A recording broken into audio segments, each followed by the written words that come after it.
আসসালামু আলাইকুম, আমি নেত্রকোনার ছেলে আরিফ মাহমুদ বিয়ে বাড়ির আরও একটা নতুন ভিডিওতে আপনাদেরকে স্বাগতম জানাচ্ছি। আর আজকে চলে আসছি ভাতিজা মোমেনের বিয়ে খাইতে। এই যে সুপ্রিয় দর্শক দেখতে পাচ্ছেন আমার পিছনে খুব সুন্দর করে গেটটা সাজাইছে।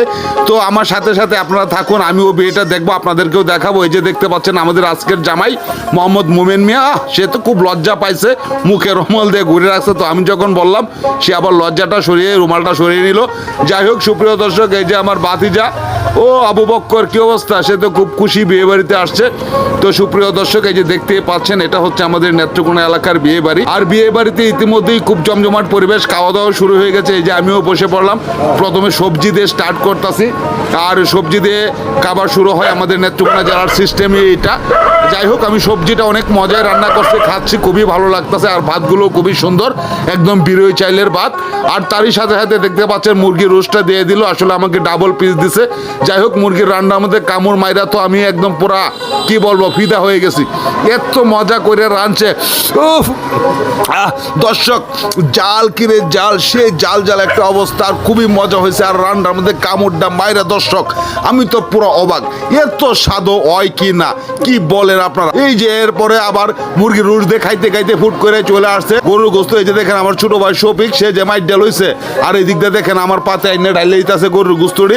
আর সেই সুন্দর করে গরুর মাংসটা রান্নাও করছে একদম জাল জাল করে।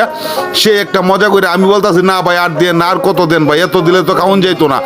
তারপরেও না করার পরেও দিতেছেন, কি আর করবাম, না লইলেও তো হয় না, খাওয়ানো তো লাগবো। আচ্ছা যাই হোক সুপ্রিয় দর্শক, আমি অন মুরগি রোস্টটাই খাই শেষ করতে পারছি না, অন গরুর আর কোন সময় খাইয়াম।